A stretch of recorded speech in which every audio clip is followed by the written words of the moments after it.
누가복음 15장 1절에서 7절까지의 말씀입니다.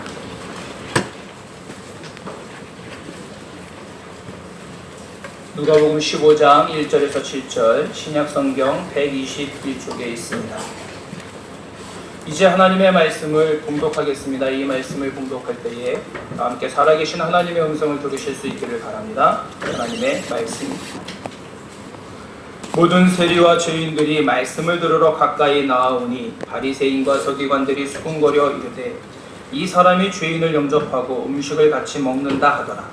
예수께서 그들에게 이 비유로 이르시되 너희 중에 어떤 사람이 양 100마리가 있는데 그 중에 하나를 잃으면 99마리를 들에 두고 그 잃은 것을 찾아내기까지 찾아다니지 아니하겠느냐. 또 찾아낸즉 즐거워 어깨에 메고 집에 와서 그 벗과 이웃을 불러 모으고 말하되 나와 함께 즐기자. 나의 잃은 양을 찾아내오노라 하리라. 내가 너희에게 이르노니 이와 같이 죄인 한 사람이 회개하면 하늘에서는 회개할 것 없는 의인 99으로 말미암아 기뻐하는 것보다 더하리라. 아멘. 함께 기도하겠습니다. 아버지 하나님, 이제 하나님의 백성들이 마음을 열고 우리의 귀를 열어 하나님의 음성을 듣고자 합니다.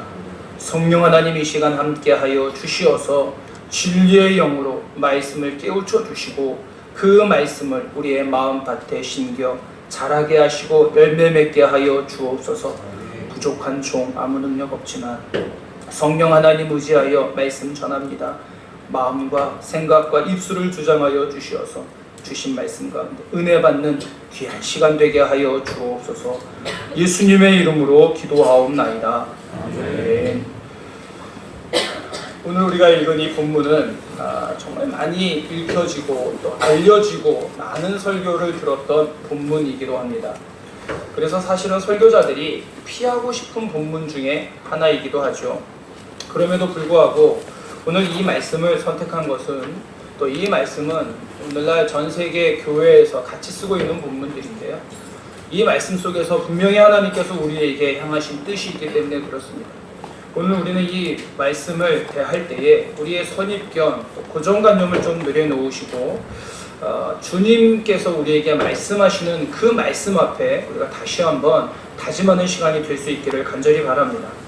오늘 우리가 읽은 이 본문을 보면요, 이해할 수 없는 하나님께서 베푸시는 은혜의 계산법이 등장하고 있습니다. 어떤 사람이 양 100마리가 있었다라고 성경은 말하고 있습니다. 그런데 그 중에 한 마리를 잃어버려서 99마리는 들에 내버려 두고 그 한 마리를 찾아 나선 목자의 이야기입니다. 99마리가 귀하지 않은 것이 아니라 한 마리가 너무 귀했기 때문입니다. 그렇다고 이 한 마리가 다른 양보다 더 귀하다 그런 얘기도 아닙니다. 꼭 이 한 마리가 다른 양보다 더 많은 능력을 갖고 있는 양이다 라고 말하는 것도 아닙니다. 어쩌면 길을 잃어버렸기 때문에요, 이 양은 더 못난 양일 수도 있습니다. 더 바보스러운 양일 수도 있습니다. 또 더 성질이 나쁜 양일 수도 있어요. 그러나 목자가 볼 때 99마리 양이나 이 한 마리 양이나 다 소중하기 때문에 이 목자는 한 마리 양을 찾을 때까지 돌아오지 않겠다라는 마음으로 찾아 나섰다라고 말하고 있습니다. 마침내 그 잃어버린 양을 찾았을 때 성경에 보니까 기뻐했다라고 되어져 있습니다. 기뻐한 것만 아니라 어깨에 메고 춤을 추며 들어오고 있는 목자를 보게 됩니다. 그것이 너무너무 기뻐가지고 가만히 있을 수 없어가지고 동네 사람들을 불러다가 잔치를 베풀고 먹였다라고 이야기하고 있습니다. 얼마나 기뻤는지, 얼마나 마음이 좋았는지 그 잃어버린 양 한 마리 찾은 것 때문에 많은 사람들과 함께 잔치를 베풀었다라고 말하고 있죠. 여러분, 얼핏 보면 이 이야기 가운데는 좀 비논리적이고 비경제적인 이야기가 등장합니다. 여러분 생각해 보세요. 기 잃어버린 양, 어떤 양이었을까요? 말씀을 드렸지만 그 양은요, 이 공동체에서 양은 시력이 나쁘다라고 얘기를 합니다. 그래서 앞에 있는 양만을 보고 쫓아가게 되는데 이 양은 공동체의 무리에서 떨어져 버립니다. 다시 말하면 나는 공동체에 같이 있고 싶지 않다고. 그래서 공동체 바깥으로 나아가 버리게 돼요. 어떻게 보면 자기 마음대로 하고 싶은 말썽장이 양일 수도 있습니다. 자기 마음대로 공동체를 이탈하여 가다가 그만 길을 잃어버린 것이죠. 또 그 양은 공동체를 따라갈 만한 힘이 없는 병약한 양일 수도 있습니다. 그러니 공동체에 함께 모여서 양들이 다 가는데 힘이 없어 따라가지 못해 그냥 처지고 말았던 것이죠. 소위 말하면 이 양은 문제 있는 양이었어요. 조금 적극적으로 말하면 다른 양들에게 피해를 주는 양이거나, 소극적으로 말하면 조금 본인이 부족해서 처질 수밖에 없는 그러한 양이었다라고 하는 것입니다. 그런데 그 잃어버린 양을 찾아서 목자가 기뻐한 나머지 어떻게 했냐? 잔치를 베풀었다는 것입니다. 여러분, 잔치를 베풀려면 뭐가 필요하죠? 음식이 필요합니다. 예, 음식이 필요해요. 포도주도 좀 있어야 하고 여러 가지 음식들이 나와서 사람들을 대접해야 됩니다. 그리고 잔치 자리에 빠지지 말아야 될 것이 하나 있는데 그것은 고기입니다. 여러분, 이 말씀이 이스라엘의 상황이라고 생각을 한다면 유대인들은 돼지고기를 먹지 않습니다. 소를 잡아먹으려면 소는 너무 귀하기 때문에 그것 또한 먹기가 힘듭니다. 그럼 뭐 잡아야 돼요? 양 잡아야 됩니다. 양 잡아야 되는데, 여러분 말씀드렸잖아요. 이 말썽쟁이 양 아니면 병약한 양이었는데 그 양 찾았다 그래서 건강한 양을 잡아가지고 대접하는 것입니다. 여러분, 상품 가치도 없고 이 양이 길을 잃어버렸기 때문에 여기저기 자기 마음대로 다니다가 사실은 상처도 났을 것이고 제사 드린데도 쓸 수 없는, 사실 볼품없는 양이고 말았을 것이에요. 그런데 가치 있는 건강한 양을 잡아다가 그 양을 사람들을 위해서 잔치를 베풀고 대접하고 있다라고 하는 것이죠. 여러분, 이게 좀 보면 성경이 좀 이상합니다. 이게 도대체 가능한 일일까? 도대체 왜 이렇게 하시는 것이지? 라고 이야기할 수 있습니다. 경제적인 관점에 보면 이거는 말도 안 되는 이야기입니다. 게다가 그 잃어버린 양의 존재를 생각해 보면 더더욱 이해가 안 되는 것이죠. 여러분, 그렇게 이 골칫덩어리 양 때문에, 병약한 양 때문에 착하고 순한 양 잡혔다라고 하는 것이죠. 그 이상의 양이 골칫덩어리 양 때문에 죽어야만 했다라고 하는 것입니다. 그리고 그 목자는 그 골칫덩어리 양을 위해서 기꺼이 수고를 아끼지 않았고 순하고 착한 양을 희생시키면서까지 기뻐했다라고 성경은 말하고 있습니다. 경제 중심 사회의 계산법과는 전혀 다른 하나님의 계산법을 볼 수가 있죠. 그럼 정말 이것이 주님의 말씀하시는 진리일까? 다시 한번 생각해 보지 않을 수 없습니다. 필립 얀시가 지은 놀라운 하나님의 은혜라고 하는 책 가운데 보면 이 필립 얀시가 크리스찬 투데이라고 하는 신문에다가 사설을 하나 올리게 됩니다. 여러분, 그 사설을 올리고 나서 많은 독자들로부터 비난의 소리를 듣게 돼요. 이른 양의 비유도 그 비유 중에 하나인데 세상의 계산법과 주님의 계산법이 완전히 다름으로 인해서 독자들이 그것을 볼 때 받아들일 수 없어서 비판하는 글들을 올리기 시작했다라고 하는 것이죠. 예를 들자면 이런 것입니다. 마태복음 20장에 보시면 포도원 품꾼의 이야기가 나옵니다. 여러분 잘 알고 있지만 포도원 주인이 포도원에서 일할 일꾼들을 뽑는데 해가 뜰 무렵에 한 사람의 일꾼을 선택을 합니다. 그리고 오전 중에 10시쯤에 한 사람을 또 선택을 해요. 그리고 12시쯤에도 데리고 나오고 선택을 하고, 그 다음에 3시, 그리고 일 끝마치기 전 5시에도 사람들을 뽑습니다. 여러분, 종일토록 놀고 있던 사람들은 자기들을 품꾼으로 쓰는 이가 없어서 이렇게 그냥 서 있었다라고 말하고 있는 것이죠. 그들은 약간의 돈만 받아도 너무너무 고마웠을 것입니다. 그런데 약속했던 한 데나리온을 주는 것입니다. 여러분, 주인이 이 5시에 온 사람이나 해가 뜰 무렵에 온 사람이나 똑같이 한 데나리온의 약속을 주신 거예요. 여러분, 이 5시에 온 사람은 그걸 받고 너무나 행복하고 기뻤습니다. 그러나 아침에 온 사람들은, 해 뜰 무렵에 온 사람들은 그것을 받고 오히려 불평하기 시작을 합니다. 여러분, 한번 잘 생각해 보십시오. 종일 일한 사람과 한 시간 일한 사람에게 같은 폼싹을 주었다. 여러분, 이건 받아들이기 참 어려울 것입니다. 내가 만약에 5시에 왔다라면 은혜겠지만 해 뜰 무렵에 온 사람이라면 굉장히 억울했을 것 같아요. 자, 그러면 이런 문제가 생깁니다. 내일 아침에 또다시 가면 포도원 주인이 포도원 품꾼을 뽑을 텐데 여러분 몇 시에 가실래요? 해 뜰 무렵에 가시겠습니까? 아니면 5시에 가시겠습니까? 이런 갈등이 우리 안에 생길 수밖에 없습니다. 여러분, 사람들은 머리가 복잡해지기 시작해요. 여러분, 또 하나 예가 뭐냐면 마가복음 12장에 나오는 가난한 과부가 헌금함에 2렙돈을 드린 이야기가 나옵니다. 그럼 마가복음 12장 43절에 보면 그 2렙돈을 하나님께 드린 그 여인의 모습을 보면서 예수님께서 다음과 같이 칭찬을 하세요. 내가 진실로 너희에게 이르노니 이 가난한 과부는 헌금함에 넣는 모든 사람보다 많이 넣었다, 이렇게 말씀하세요. 여러분, 고액 헌금을 한 사람이 이 이야기를 듣는 순간 어떻게 되었을까요? 무색했을 것입니다. 억울하다고 느낀 사람들도 있었을 것입니다. 나는 부자라서 많이 낸 것이 아닙니다. 내가 하나님을 사랑하고 성전을 위해서 뼈를 깎는 심정으로 이것을 많이 드렸을 뿐입니다 라고 말하는 사람도 있었을 것입니다. 어려운 가운데서도 많이 낸 사람이 있을 것이고 그들 중에는 예수님으로 인해 서운한 마음이 갖고 있는 사람들도 분명히 있을 거예요. 자, 그렇다면 여러분, 그 다음부터 헌금을 어떻게 내시겠어요? 많이 드리실래요? 아니면 적게 드리실래요? 이런 갈등의 상황이 우리 가운데 놓여진다는 거예요. 요한복음 12장에 보면 또 하나의 이야기가 나오는데 베다니에 마리아가 가지고 온 향유입니다. 여러분, 최고급 향유 한 근, 나드 한 근을 가지고 왔다라고 얘기를 하는데 계산을 해보면 300데나리온이라고 얘기를 하고 있습니다. 이 300데나리온은 얼마만큼의 금액이냐면 노동자가 1년을 하나도 안 쓰고 벌어야지만이 모을 수 있는 금액입니다.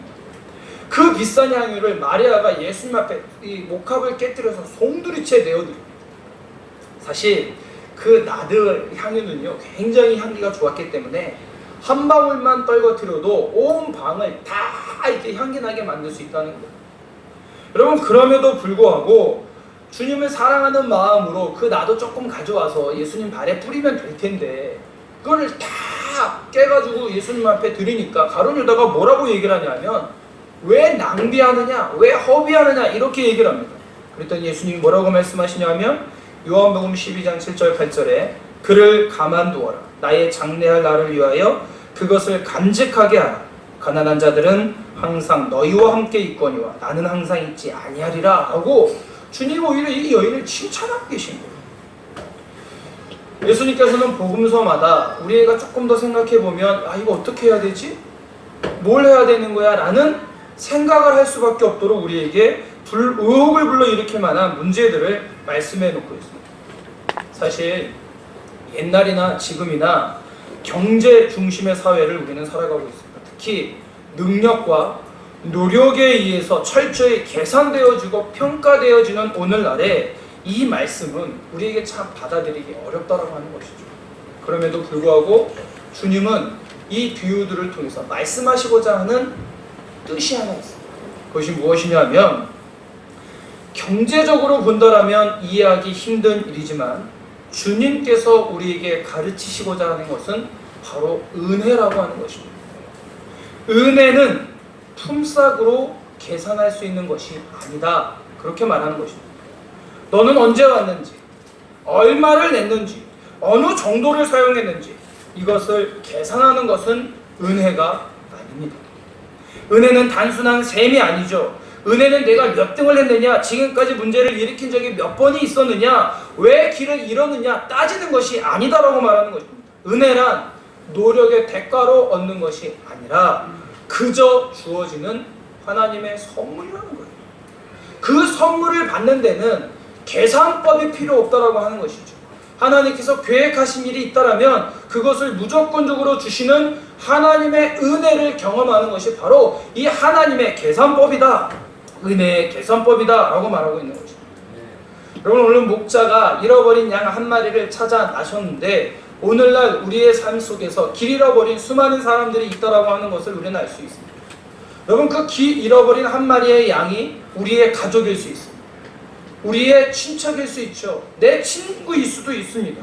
나의 자녀일 수도 있습니다. 나의 형제일 수도 있죠. 우리 가족 한 사람이 길을 잃어버렸다라면 비록 피곤하고 불편할지라도 그 양을 찾아 나서야만 하는 것이 당연한 이야기다라고 하는 것입니다.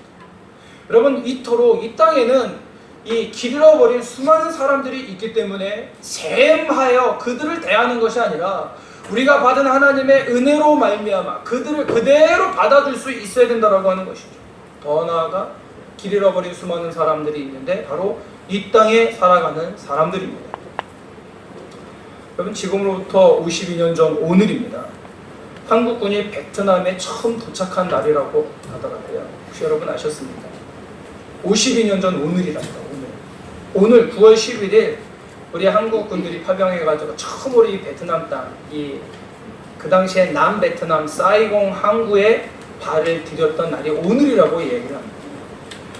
1964년 9월 11일 부산항을 출발한 배는 베트남 사이공에 닻을 내렸다라고 얘기해요.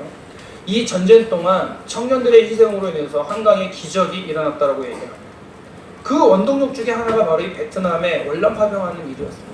그런데 이렇게 신문을 보니까 숙제가 많이 남아있다 이렇게 얘기를 하더라고요. 그 중에 하나가 뭐냐면 라이따이안이라는 얘기를 들어보셨나요? 한배 가정들입니다.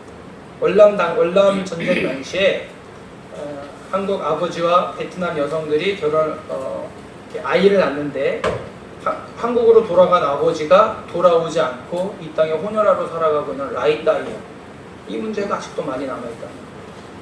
그 라이따이안 그 형제자매들 가운데 이 아버지에 대한 원망, 한국에 대한 원망이 그대로 아직도 많이 남아있다라고 얘기를 합니다. 또 하나 있는데 월남전 당시에 한국 사람들이 이 베트남 땅에 행했던 많은 일들이 있었다라고 얘기를 합니다. 통계적으로 민간인들을 9,000명 이상 이렇게 학살했다는 이야기가 있는데 통계로만 그렇지 실질적으로는 훨씬 더 많이 있다 이렇게 얘기를 합니다. 여러분, 아직도 저쪽에 중부지방에 가면 굉장히 많은 위론비가 있는데 이 한국 군인들이 베트남 이 민간인들을 학살하면서 한 마을을 완전히 다 이렇게 학살함으로 그들의 마음 가운데 이게 심겨져 있던 증오, 이것들이 아직도 그대로 남아있다는 거예요. 위론비가 그렇게 아직도 세워있다라고 하는 거죠. 또 다른 하나의 이야기가 있는데 고엽제로 인해서 희생당한, 물론 뭐 우리 한국 사람들이 그런 건 아니지만 그럼에도 불구하고 고엽제로 인해서 정말 많은 사람들이 기형아로 또 장애인으로 태어나서 지금까지도 힘들고 어렵게 살아가고 있는 이 베트남 땅에 있는 많은 사람들, 이분들을 향한 숙제가 아직 남아있다 이런 이야기를 하더라고요. 사실은 저희가 우리들이 이 땅에 살면서 우리가 이들에게 뭔가 도와준다라고 이야기를 하지만 우리가 셈법으로 도와주기 시작하면, 경제적인 논리로 다가가기 시작하면 사실은 한국 기업들이 들어와서 이 베트남 땅에 많은 혜택을 입고 있는 건 사실일 것입니다. 그러나 경제 중심의 셈법이 아니라 정말 하나님의 은혜의 계산법으로 본다면 더 중요한 건 한 가지가 있습니다. 사실은 이들의 힘으로는 결코 극복할 수 없는 여러 가지 어려움들이 있죠. 누군가의 도움이 없으면 일어설 수 없는 이 땅의 사람들이 많이 있다고 하는 것입니다. 수많은 잡신들을 아직도 섬기고 있고 우상 숭배에 사로잡혀 있는 많은 사람들도 보게 되죠. 그들 스스로 여기에 빠져나오기가 너무 어렵습니다. 전 인구의 5%만이 아직 예수님을 믿고 있는데 나머지 95%의 사람들은 그들이 믿고 있던 신을 버리고 기독교로 개종한다라고 하는 것, 하나님을 믿는다라고 하는 것은 결코 쉬운 일이 아니다라고 하는 것입니다. 여러분, 이 베트남 땅에 있는 이 분들뿐만이 아니라 오늘 이 땅을 살아가는 수많은 사람들이 나 스스로는 이 죄의 문제를 해결하고 구원으로 이룰 수 있도록 갈 수 있는 방법이 없다라고 하는 거예요. 많은 사람들이 이 땅에 인류가 존재해오는 역사 가운데 자기 스스로 이 죄의 문제를 해결하기 위하여 얼마나 많이 노력을 많이 했는지 모릅니다. 선한 일도 하고 착한 일을 행하면서 자신의 죄의 문제를 해결하려고 했던 노력도 있었죠. 또 다른 종교의 힘을 빌어서 그 문제를 뛰어넘으려고 했던 사람들도 있었습니다. 많이 배우면 될 것이라고 생각을 했습니다. 또 많은 것을 사람들에게 나누고 베풀며 살아가면 될 것이라고 생각을 했어요. 그러나 아무리 그렇게 해도 인간의 스스로의 힘으로는 이 문제를 해결할 수 없다라고 하는 거죠. 죄의 문제를 해결할 수 없고 우리가 구원에 이를 수 있는 길이 아무런 방법이 없다라고 하는 거예요. 하나님의 은혜가 아니면, 주 예수 그리스도의 속죄의 은혜가 아니면 우리가 결코 하나님께로 올 수 없다라고 하는 것입니다. 그래서 인간이 아무리 노력해도 안 되는 것이기 때문에 예수님께서 직접 오셨다라고 말씀하고 있습니다. 예수님께서 길 잃어버린 그 한 마리의 양을 찾기 위하여 십자가에서 죽기까지 우리를 사랑하시고 그들을 찾자 기뻐하셨다라고 오늘 우리에게 말씀하고 있는 것이죠. 우리는 단지 우리의 죄를 씻으신 예수님을 믿기만 하면 구원에 이를 수 있다라고 말하는 것입니다. 예수님께서 친히 이 땅에 오신 것이죠. 그 주님을 온전히 신뢰하고 믿고 받아들이고 영접하기만 하면 하늘에서의 기쁨을 이 땅에서도 누리며 살아갈 수 있다 말하고 있습니다. 여러분, 전혀 다른 하나님의 계산법입니다. 지난 한 주간 우리 교회는 참 기쁜 시간들이었습니다. 부흥회는 단순히 감정적으로 감흥을 만드는 시간들이 아니라 정말 하나님께서 우리에게 주신 천국의 말씀잔치의 시간입니다. 주한장로교회 우리 위임 목사님이신 주승준 목사님 오셔서 귀한 말씀을 전해주셨는데, 저도 부흥회 말씀은 처음 들었습니다. 매주일 이렇게 예배드리면서 말씀을 들었고 워낙 이 교회가 커서요, 스크린으로만 이렇게 항상 보았는데 제가 요 맨 앞에서 목사님을 가까이 보면서 이렇게 말씀을 들으니까 저는 너무 좋더라고요. 예전엔 왜 그걸 몰랐는지, 사역할 때는 잘 몰랐습니다. 근데 이제 떠나고 나서 가까이에서 말씀을 들으니까 전부 다 저에게 주시는 말씀이었고 얼마나 큰 은혜가 됐는지 이루 말할 수 없습니다. 부흥회 하면 집회를 하는 그 교회와 성도들에게 강사님을 통하여 은혜를 주시는 그런 은혜가 있어요. 그 부흥 강사님을 통해서 뭔가 하나님이 말씀하시고 성도들이 이번 계기를 통해서 부흥하는 그런 시간들이죠. 철저히 교회와 그 방문하는 교회와 성도들에게 맞춰져 있습니다. 사실 이번 부흥회를 통해 이 하나님께서는 드러나지 않은 기적과 드러난 기적들을 다 보여주셨어요. 그러면 사실 부흥회 참석하신 분들은 아시겠지만 둘째 날에 이제 집회 시작하고 우리 찬양하시는 찬양팀이 찬양을 시작한 한 45분쯤에 전기가 나갔잖아요. 잠시 나간 줄 알았습니다. 근데 나가보니까 품위응 일단 다 나갔다면서요. 그래서 이거 어떡하지? 진짜 여러분 난감하더라고요. 강사님은 위에 올라와 계시고 시간 돼서 내려가려고 준비하고 계신데 불은 나갔고 어떡하지? 진짜 이게 여러분 그거 아시죠? 머리가 하얘지는 거. 아무 생각이 안 나더라고요. 그래서 목사님 잠깐 계십시오. 일단 내려가서 어떤 상황인지 좀 보겠습니다 하고 내려왔어요. 근데 다행히도 이제 자가발전이 여기 앞에 있어가지고 여기 앞에는 불이 조금 들어오긴 했지만 얘기 들어보니까 변압기 터졌다면서요. 이게 딱 보고 나니까 이게 빨리 들어올 것 같지 않아가지고 집사님들이 막 여기 바우베한테 얘기해가지고 자가발전기에다 전기 꽂아서 마이크만이라도 어떻게 좀 살려보자. 그리고 촛불 켜고 예배 드려야 되겠다. 그리고 이제 내려왔습니다. 근데 목사님도 그 생각을 똑같이 하고 내려오셨더라고요. 그래서 그냥 합시다. 어떻게 되든 가까이 이렇게 마이크가 안 되면 보면 내 가까이 저기 앞으로 내려가서 성도들하고 가까이 오라 그러고 육성으로 하시겠다고 그러고 내려오신 거예요. 그리고 찬양하고 장로님 기도하시고 그날 말씀하실 본문 말씀 딱 읽고 나서 여러분 아시죠? 다 읽고 난 다음에 아멘 할 때 아짜 하는데 불이 탁 들어옵니다. 와, 여러분 이게 우연이라고 생각하십니까? 여러분 이게 제 마음 가운데 여기 막 박수 치시고 막 그러다 하나님께 영광이라고 막 박수 치고 막 그러셨는데 아무 말도 못하겠다. 목사님 그런 얘기 하시더라고요. 영적인 싸움이 있었던 것 같다. 사실 있을 수 없는 일이 여기가 일어났고 또 있을 수 없는 일들이 생겨서 불이 금방 들어왔어요. 사실은 불 들어오기 어려운 상황이었다고 제가 들었던 것 같은데 그러면 그런 일들이 있었던 겁니다. 또 한 가지 드러나지 않은 일들이 하나 있었는데 여러분 보셨는지 모르겠어요. 강사 목사님께서 금요일 아침에 출발하시기 전에 어떤 집사님과 함께 이야기할 수 있는 좀 시간이 있었습니다. 그런데 그 집사님이 이런 고백을 하시더라고요. 목사님 말씀을 전하시는데 계속 눈을 비비었대요. 그래서 내 눈에 뭐가 끼었나? 이러고 이제 눈을 비볐는데 어떤 일이었냐면 강사 목사님 뒤에 하얀 옷을 입으신 분이 뒤에서 이렇게 서 계시더라고요. 그래서 목사님하고 겹쳐지기도 하고 이렇게 떨어지기도 하고 내가 뭘 잘못 봤나 하고 계속 눈을 비볐는데도 말씀 가운데 계속 그렇게 계시더라는 거예요. 그러니까 목사님이 딱 그러시더라고요. 그 집사님 뭐라고 얘기하시냐면 하나님 본 것 같다고.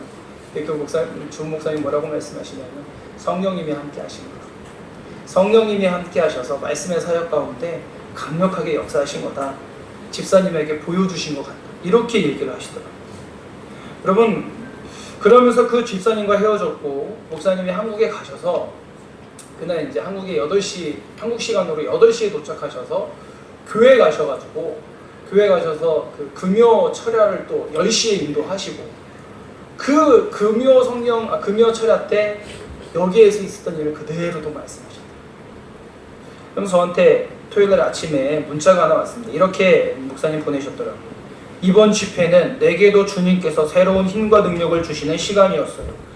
몸의 피곤이 유로에서부터 시작되어 힘들었지만 내 심령은 더욱 새롭게 되었어요. 겉사람은 후패하나 속사람은 강해졌다는 바울의 고백을 조금이나마 이해할 수 있게 되었어요. 자, 우리 함께 기도하며 사역 잘 감당합시다. 그리고 문자 메시지가 왔습니다. 사실은 그 전주에 2주 동안 유럽에 계셨다가 금요일날 한국에 오셔서 시차 때문에 잠도 잘 못 주무시고 월요일날 다시 오신 거였거든요. 그러면 이 말씀을 제가 이렇게 쭉 들으면서 오히려 저는 목사님 때문에 제가 오늘 위로받고 우리 성도들이 격려받고 또 말씀에 도전을 받았는데 목사님께서는 우리 성도들 때문에 은혜 받았다라고 얘기하시더라고요. 이곳에 오셔서 말씀을 증거하시면서 하나님께서 내적 확신은 있었죠. 성령님이 나와 함께 하시다라고 하는 내적 확신. 그런데 다른 성도들을 통해서 보여주신 분명한 성령님께서 함께 하시는 그 역사들을 목사님이 경험하시면서 사실은 더 큰 위로를 받았다는 거예요. 여러분, 사실 주한영도교회가 한 4만 명 이상 모이는 교회인데요. 사람이 많다 보니까 문제가 안 터지는 날이 없습니다. 계속 문제가 생겨요. 이게 사실은 다 책임은 누가 져야 되냐면 담임 목사가 또 책임을 져요. 그럼 그런 구조 가운데 늘 긴장하고 늘 생각하고 늘 항상 걱정하고 그렇게 살아가시는 분인데 이번에 우리 이 베트남에 오셔서 집회하시면서 하나님으로부터 큰 위로를 받고 가셨다는 것입니다. 오히려 우리에게 은혜를 끼치러 오신 분이 오히려 은혜를 받으시고 또다시 힘을 얻어서 하반기 사역을 잘 감당해야 되겠다라고 그렇게 고백을 하시는 걸 보면서 하나님의 은혜의 개선법은 정말 예측할 수 없구나라는 생각이 들었습니다. 또 하나 있었습니다. 금요일 저녁에 서울 샬롬 여성합창단이 우리 교회에 와서 이제 발표를 했어요. 사실은 저희가 호스트가 아니고 어떤 선교사님이 소개를 했고 그다음에 우리 교회가 이제 장소가 크니까 이곳에서 했으면 좋겠습니다. 그래서 이제 저희는 장소를 빌려주는 차원에서 이렇게 이제 준비가 된 건데 그날 중간에 섭외하셨던 선교사님도 안 오시고 또 다른 분도 안 오시고 그러니까 두 분이 섭외를 하셨는데 그 교회에서도 안 오시고 우리 교인들만 남은 거예요. 여러분 그거 아시죠? 한 30명 오셨거든요. 이분들이. 근데 여기 앉아 계신 분들이 우리 성도들이 30명보다도 적은 거예요. 여러분 이게 손님을 초청해 놓고 담임 목사인 저는 이게 진짜 땀이 얼마나 났는지 이거 어떡하지? 이걸 또 어떻게 해야 되지? 그래서 제가 8시에 여러분 단톡방에 한 번도 제가 글을 알렸는데 여러분에게 제가 SOS를 친 겁니다. 이게 손님 초청해 놓고 우리가 너무 적게 오니까 좀 빨리 오셨으면 좋겠다 이러고 제가 올린 거예요. 또 오신 분들 너무 감사합니다. 또 많이 오셨더라고요. 뒤에 막 이렇게 막 오셔서 자리에 앉으시고 어떤 분 우리 5명 갑니다 또 이렇게 문자도 보내주시고 그래서 제가 얼마나 감사했는지 이루 말할 수 없어요. 근데 제가 마음에 여기 앉아 있으면서 어떤 마음이 들었냐면 내가 이걸 해야 되나? 우리 몇 명밖에 안 하는데 이게 뭐지? 이러면서 이게 이제 사실 되게 속상했습니다. 그런데 찬양을 듣는 중에 이제 이분들이 찬양 가는 가사 가운데 이런 고백들이 있더라고요. 내가 주님 한 분만으로 기쁨이 넘칩니다. 내가 주님 한 분만으로 만족합니다. 이런 찬양들이 계속 가사들이 흘러나오는 거예요. 그래서 하나님 저에게 이렇게 말씀하시대요. 조 목사, 너 아직도 사람 보며 할래? 너 아직도 사람 보면서 몇 명 왔느냐가 중요하냐? 단 한 사람이 오더라도 그 한 사람들이 하나님께로부터 받은 은혜가 있다. 그것만으로 족하다. 단 한 사람이라도 하나님 한 분 때문에 내가 찬양을 하고 그 하나님 한 분 때문에 내가 기쁨이 넘친다라고 고백할 수만 있다면 그것만으로도 족하다. 여러분 그 말씀이 저에게 주셨던 위로였습니다. 더 나아가 맨 마지막 찬양이 요한복음 3장 16절 하나님이 세상을 이처럼 사랑하사 독생자를 주셨으니 그 찬양이었어요. 여러분 그 찬양 가운데 사람을 나와 있는 사람이 중요한 게 아니라 그 자리에 없는 길 잃어버린 양 한 명, 길 잃어버린 이 땅에 있는 교민들, 가야 할 길을 찾지 못하고 헤매고 있는 이 땅에 있는 수많은 이 베트남 사람들, 그 사람들을 위해서 하나님 이처럼 사랑하사 독생자를 주셨는데 너 그냥 그렇게 사람 보고 실망하고 원망하고 그렇게 앉아 있을래? 그렇게 말씀하시는 거예요. 부흥의 3일 동안 주셨던 말씀 가운데 이 서울 샬롬 여성합창단 오셔가지고 찬양했던 것이 마침표였습니다. 마침표. 여러분 제가 그러면서 느낀 게 뭐였냐면 이거는 사람의 많고 적음이 전혀 상관이 없는 거예요. 한 분이 오든 1000명이 오든 그건 전혀 문제가 없는 그 와중에도 단 한 사람이라도 하나님의 살아서 역사하심을 경험하고 그곳에서 하나님의 은혜를 경험할 수만 있다면 그것만으로도 하나님께서 베풀어 주신 은혜가 충분하다라는 고백을 할 수밖에 없었습니다. 하나님의 은혜의 계산법은 나의 계산법과 너무 다르다라고 하는 것입니다. 사랑하는 성도 여러분, 하나님의 계산법 앞에서는 이 땅의 박절한 계산법이 사라지게 됩니다. 하나님의 계산법 앞에서는 예수 그리스도의 무한한 은혜의 세계로 들어가게 된다고 합니다. 제가 단톡방에 하나 떠올렸잖아요. 은혜 아니면 나 서지 못하리라고 하는 찬양. 곡도 참 좋지만 가사가 더 좋습니다. 내용이 이런 내용이에요. 어둠 속 헤매이던 내 영혼 갈 길 몰라 방황할 때에 주의 십자가 영광의 그 빛이 나를 향해 비추어 주셨네. 주홍빛보다 더 붉은 내재 그리스도의 피로 씻기어 완전한 사랑 주님의 은혜로 새 생명 주께 얻었네. 은혜 아니면 나 서지 못하네.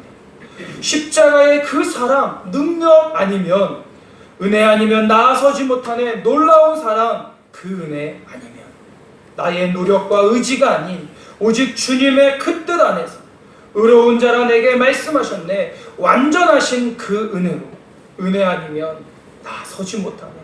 십자가의 그 사랑 능력 아니면 은혜 아니면 나 서지 못하네. 완전한 사랑 그 은혜 아니면 이제 나 사는 것 아니요 오직 예수 내 안에 살아계시니 나의 능력 아닌 주의 능력으로 이제 주와 함께 살리라. 주의 능력으로 나는 서리라. 주의 은혜로 나 살아가리라. 십자가 사랑 그 능력으로 나 살리라. 주 은혜로 나 살리라. 사랑하는 성도 여러분, 이 찬양 가사의 고백이 저와 여러분들의 고백이 되어지기를 간절히 바랍니다. 은혜 아니면 우리가 이 자리에 서 있을 수 없습니다. 하나님의 은혜가 아니면 우리가 한시도 살아갈 수 없다라고 하는 것입니다. 오늘도 우리에게 죽을 수밖에 없는 우리들에게 찾아오셔서 생명을 주신 주님, 말을 잘 듣는 양을 들에 두고 오히려 그들이 손해보고 있는데도 나를 찾아오신 목자 되신 그 주님 바라보며 날마다 은혜 아래 살아갈 수 있는 저 여러분들이 되실 수 있도록 주의 이름으로 축원합니다. 함께 기도하겠습니다. 아버지 하나님 참으로 감사합니다. 은혜 아니면 우리가 서지 못합니다. 오직 은혜로밖에 살아갈 수밖에 없습니다. 나의 능력이 아닌 주님의 능력으로 내가 사는 것이 아니라 오직 내 안에 예수 그리스도께서 살아계시니 내가 그 은혜로 살아가게 하시고 받은 은혜들을 내가 만나는 사람들에게 나눠주고 길 잃어버린 양 찾아올 수 있는 찾아낼 때까지 찾아낼 수 있는 저희 모두가 되어줄 수 있도록 인도하여 주시옵소서. 예수님의 이름으로 기도하옵나이다. 아멘. 함께 자리에서 일어나셔서 내는 주의 영광을 보내 함께 찬양하겠습니다.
하나님의 사랑과 성령님의 교통하심이 말씀을 듣고 말씀을 마음에 새겨 우리와 생각이 다른 하나님의 은혜의 계산법을 따라 이 땅 가운데 은혜의 통로로 쓰임받기를 원하는 예배드린 모든 성도들 머리 위에와 그들의 생업 위에 이 베트남 땅과 우리 대한민국 조국과 온 열방에서 말씀 전가하시는 선교사님들의 사역 위에 이제로부터 영원토록 함께 하시기를 간절히 축원하옵나이다. 아멘.